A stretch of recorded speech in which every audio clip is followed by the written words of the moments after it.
बहुत समय पहले की बात है। पहाड़ों की चोटी में बसा एक गांव था जिसका नाम बर्फपुर था। यहाँ हर साल कड़ाके की ठंड पड़ती थी।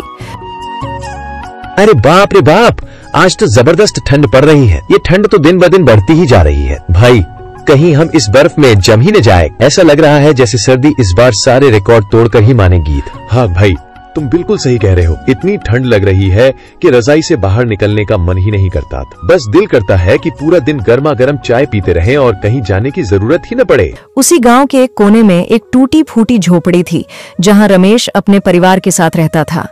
रमेश एक गरीब मजदूर था जो अपनी पत्नी सुनीता और 2 छोटी बेटियों पूजा और राधा के साथ शहर के एक कोने में बनी झुग्गी में रहता था। वह दिन भर मेहनत मजदूरी करता था और जो थोड़ा बहुत कमाता था उसी से घर का गुजारा चलता था। ठंड का मौसम आ चुका था और इस बार सर्दी कुछ ज्यादा ही तेज थी।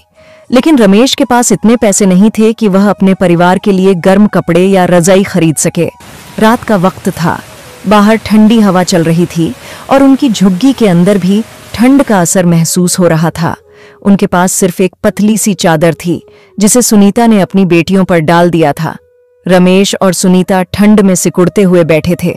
सुनीता ने एक पुरानी साड़ी ओढ़ रखी थी, लेकिन वह ठंड से बचने के लिए काफी नहीं थी। सुनीता ने धीरे से कहा, सुनते हो, अगर हमारे पास और रजाई होती तो कितना अच्छा होता ना, फिर हमें इतनी ठंड नहीं लगती। इस वक्त मुझे इतनी ठंड लग रही है कि तुम सोच भी नहीं सकते, और मैं ये भी जानती हूँ कि तुम्हें भी ठंड लग रही होगी, बस तुम बोल नहीं रहे। काश हमारे पास रजाई न सही लेकिन कुछ लकड़ियाँ ही होती तो हम उन्हें जलाकर थोड़ी गर्मी ले लेते। कम से कम बच्चों को भी थोड़ी राहत मिल जाती और ये सर्द रात इतनी मुश्किल न लगती। सुनीता, तुम ऐसा मत बोलो, वरना मैं भी हिम्मत हार जाऊंगा। तुम चिंता मत करो, मैं अभी जाता हूँ और घर के लिए कुछ लकड़ियाँ लेकर आता हूँ। फिर हम अपनी झोपड़ी को थोड़ा गर्म कर पाएंगे और बच्चों को भी थोड़ी राहत मिलेगी। रात के अंधेरे में रमेश अपने पुराने जूते पहने कांपते हुए बाहर निकला। गलियां सुनसान थीं, लोग अपने गर्म घरों में दुबके हुए थे, लेकिन रमेश को अपने परिवार की चिंता थी। भाई, अगर तुम्हारे घर में कुछ फालतू लकड़ियां हो तो मुझे थोड़ी दे देना। मेरी बीवी और बच्चे ठंड में तड़प रहे हैं। हमारी छोटी सी झोपड़ी इतनी कमजोर है कि अंदर तक ठंडी हवा आ जाती है। कृपा करके मेरी थोड़ी मदद करो। अरे भाई, मेरे पास कोई फालतू लकड़ियाँ नहीं है। जो भी है वो मेरे अपने घर के लिए ही हैं। तुम्हें हर बार मदद चाहिए होती है, लेकिन मैं हर बार नहीं दे सकता। जाओ, जाकर इस बार कहीं और भीख मांगो, मैं तुम्हारी कोई मदद नहीं कर सकता।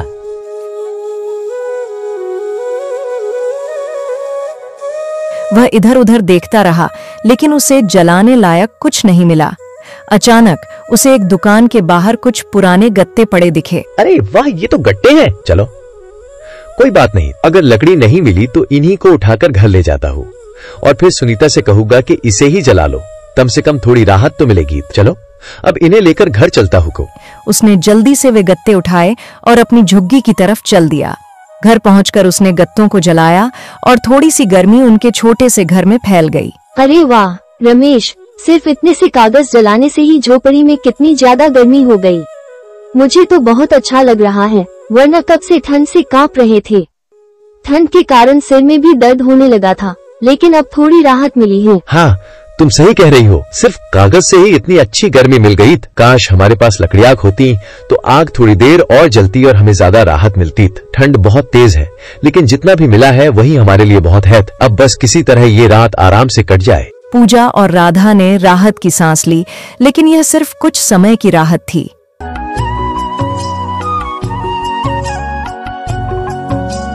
अगली सुबह जब रमेश काम पर गया तो उसने देखा कि बहुत से मजदूरों को ठंड के कारण काम नहीं मिल रहा था।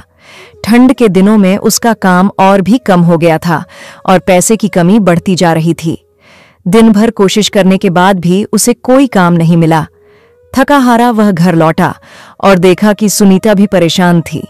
उनके पास खाने के लिए सिर्फ थोड़ा सा आटा बचा था। उसने सूखी रोटी बनाई और सबने थोड़ा थोड़ा खाकर काम चलाया। सुनीता, हम तो 4 लोग हैं, लेकिन हमारे पास सिर्फ 3 ही रोटियां हैं। अब क्या करें?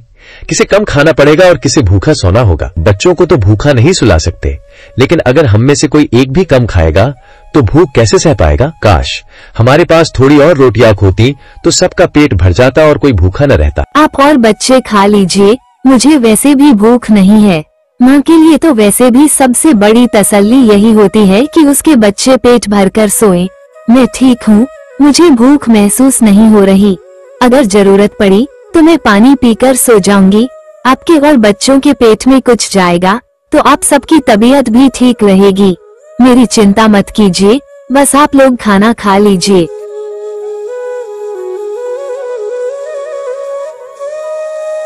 रात फिर से आ गई। ठंड और बढ़ गई थी।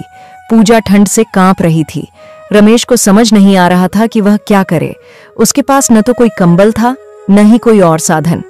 तभी उसे याद आया कि पास की कॉलोनी में एक साहूकार रहता था जो पुराने कपड़े दान करता था। अगली सुबह रमेश हिम्मत जुटाकर साहूकार के घर गया। उसने झिझकते हुए कहा, साहब, क्या आपके पास कोई पुराना कंबल या रजाई है? अगर है तो कृपया जल्दी दे दीजिए। मेरे घर में सिर्फ एक ही रजाई है जिसे मैं अपने बच्चों को उड़ा देता हूँ, मगर खुद ठंड से कांपता रहता हूँ, इसलिए मैं आपसे मदद मांगने आया हूँ। अगर आपके पास कोई पुरानी चादर या कंबल भी हो तो कृपया मुझे दे दीजिए। चाहे वो फटी हुई ही क्यों न हो, किसी तरह ठंड से बचने के काम आ जाएगी। साहूकार ने उसे ऊपर से नीचे तक देखा और फिर कहा, भाई, तुम्हारी हालत सुनकर दिल दुख गया। ठंड सच में बहुत कड़ाके की पड़ रही है और बिना गर्म कपड़ों के रहना बहुत मुश्किल है। रुको, मैं देखता हूँ। मेरे पास एक पुराना कंबल और एक चादर रखी है, शायद तुम्हारे काम आ जाए। ये फटी पुरानी सही, लेकिन ठंड से कुछ तो राहत मिलेगी। और हाँ, अगर जरूरत हो तो बेहिचक फिर आ जाना, जितना बन पड़ेगा मदद करूंगा। कुछ देर बाद वह अंदर से एक पुराना लेकिन गर्म स्वेटर और एक पतली रजाई लेकर आया। रमेश की आंखों में आंसू आ गए। उसने हाथ जोड़कर धन्यवाद कहा और जल्दी से घर की ओर भागा। जब वह घर पहुंचा तो सुनीता ने उसे देखते ही पूछा, क्या मिला? रमेश ने मुस्कुराते हुए स्वेटर और रजाई दिखाए। सुनीता ने तुरंत रजाई पूजा और राधा को ओढ़ा दी। छोटी बच्चियों ने राहत की सांस ली और रमेश को ऐसा लगा जैसे उसने दुनिया की सबसे बड़ी दौलत हासिल कर ली हो। लेकिन रमेश अब भी चिंतित था। यह सिर्फ कुछ दिनों की राहत थी, स्थायी समाधान नहीं। उसे कोई काम ढूंढना था जिससे वह रोज की जरूरतें पूरी कर सके। उसी शाम जब वह काम की तलाश में निकला तो उसकी मुलाकात शर्मा जी नाम के एक दुकानदार से हुई। शर्मा जी ने देखा कि रमेश ठंड से कांप रहा है और परेशान भी लग रहा है। क्या हुआ रमेश, आज काम पर नहीं गए? साहब, काम ही नहीं मिल रहा। ठंड के कारण मजदूरी भी कम हो गई है। सुबह से कई जगह गया, लेकिन सबने मना कर दिया। घर में राशन भी खत्म होने वाला है। समझ नहीं आता क्या करूं। बच्चियां ठंड में कांप रही हैं और मैं उनके लिए कुछ नहीं कर पा रहा। अगर ऐसे ही रहा तो पता नहीं हम ये सर्दी कैसे काटेंगे। देखो रमेश, मेरी दुकान पर थोड़ा काम है। अगर तुम चाहो तो मेरी मदद कर सकते हो। काम आसान नहीं होगा, लेकिन तुम्हें कुछ पैसे और खाना जरूर मिल जाएगा। कम से कम इससे तुम्हारे घर का चूल्हा तो जलेगा और ठंड में थोड़ी राहत मिलेगी। तुम मेहनती आदमी हो और मुझे ऐसे लोगों की ही जरूरत होती है। सच में साहब, अगर ऐसा हो जाए तो मेरा परिवार भूखा नहीं सोएगा। मैं कोई भी मेहनत करने को तैयार हूँ, बस मुझे मौका दीजिए। मैं सुबह से रात तक जितना कहेंगे उतना काम करूंगा। बस इतना चाहूंगा कि मेरे बच्चों को 2 वक्त की रोटी और ठंड से बचने के लिए कुछ मिल जाए। उस दिन रमेश पहली बार राहत की सांस लेकर घर लौटा। अब उसके पास एक उम्मीद थी, एक रास्ता था जिससे वह अपने परिवार को बचा सकता था। उसने सुनीता को सब बताया। कुछ दिनों बाद जब रमेश की कमाई थोड़ी ठीक होने लगी तो उसने एक गरीब आदमी को ठंड में ठिठुरते देखा। क्या हुआ भाई, तुम बाहर क्यों बैठे हो? इतनी सर्दी में यहाँ बैठना तुम्हारे लिए ठीक नहीं है। क्या बताऊं भाई, ठंड ने बेहाल कर दिया है। न घर है न सहारा, बस ये फुटपाथ बचा है। भूख से जान निकल रही है, बदन भी जम गया है। कहाँ जाऊं? कोई नहीं जो मेरा अपना है। कभी मैं भी कमाता था, खुशहाल जीवन था मेरा, पर वक्त बदला, सब छिन गया। उसकी आंखों के सामने अपने बीते दिन आ गए। बिना कुछ सोचे उसने अपने पास का एक पुराना स्वेटर उस आदमी को दे दिया। सुनीता ने उसे देखकर मुस्कुराते हुए कहा, अभी हमारे पास भी ज्यादा कुछ नहीं है, लेकिन तुमने फिर भी किसी की मदद की। यही असली अमीरी होती है। रमेश ने सिर हिलाया और अपनी बेटियों को गले से लगा लिया। अब ठंड उन्हें डरा नहीं रही थी, क्योंकि उनके पास एक दूसरे का साथ था और सबसे बढ़कर एक नई उम्मीद थी। रमेश, मैंने कहा था ना कि एक दिन हमारी हालत भी ठीक होगी। इसीलिए कहते हैं कि कभी भी हार नहीं माननी चाहिए। मुश्किलें आती हैं, लेकिन अगर इंसान हिम्मत और मेहनत से डटा रहे तो हालात जरूर बदलते हैं। आज जो तकलीफें थी वे पीछे छूट गई, सुना, और हम आगे बढ़ गए। बस क्योंकि हर अंधेरे के बाद उजाला जरूर आता है। अब बस धीरे धीरे हमारी बेटियां भी बड़ी हो जाएंगी और उसके बाद हम इनकी शादी भी कर देंगे। मगर रमेश, मुझे इस बात का दुख है कि हमारा कोई बेटा नहीं है, क्योंकि इनकी शादी के बाद हम दोनों बिल्कुल अकेले रह जाएंगे। अरे सुनीता, ऐसा क्यों कह रही हो? क्या हुआ अगर हमारा कोई बेटा नहीं है? मुझे तो मेरी दोनों बेटियां किसी बेटे से भी बढ़कर लगती हैं। मैं तो बस यही दुआ करता हूँ कि उनका नसीब बहुत अच्छा हो, वे हमेशा खुश रहें और अपनी जिंदगी में आगे बढ़ें। हाँ, ये सच है कि उनकी शादी के बाद हम दोनों अकेले रह जाएंगे, लेकिन इसका मतलब ये नहीं कि हमारी जिंदगी में कोई खुशी नहीं होगी। हम एक दूसरे के लिए ही काफी हैं। रमेश की मेहनत रंग लाने लगी थी। वह रोज ईमानदारी से काम करता और अपनी पूरी ताकत लगा देता। धीरे धीरे उसका काम सुधरने लगा और शर्मा जी भी उसकी मेहनत से बहुत खुश थे। एक दिन जब रमेश दुकान पहुंचा तो शर्मा जी ने मुस्कुराते हुए कहा, अरे रमेश, तुम तो कमाल कर रहे हो। दुकान की सफाई हो या ग्राहक संभालना, सब कुछ बहुत बढ़िया कर रहे हो।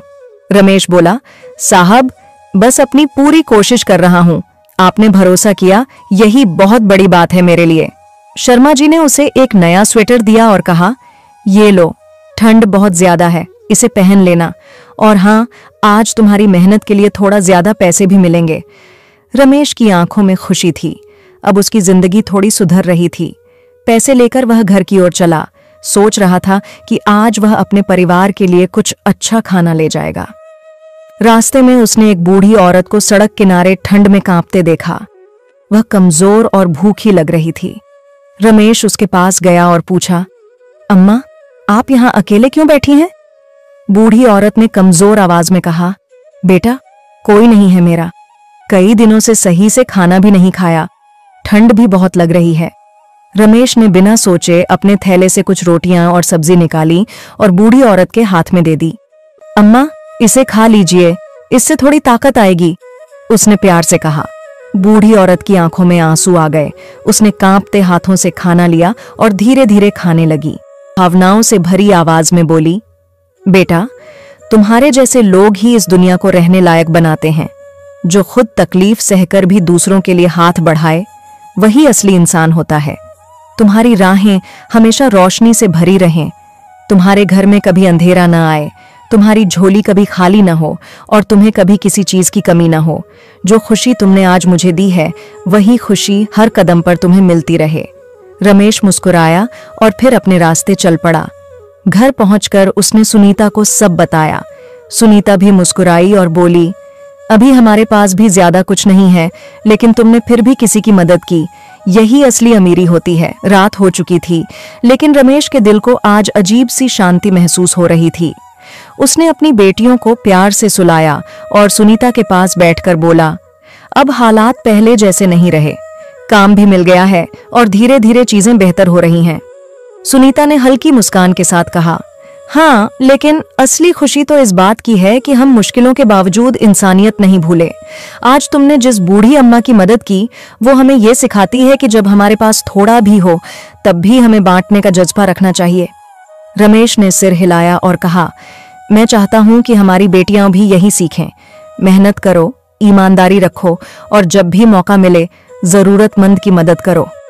कुछ ही दिनों में रमेश की मेहनत और भी रंग लाने लगी। शर्मा जी ने उसे दुकान की जिम्मेदारी बढ़ाकर दी और उसकी मजदूरी भी पहले से ज्यादा कर दी। अब रमेश कुछ पैसे बचाने भी लगा था।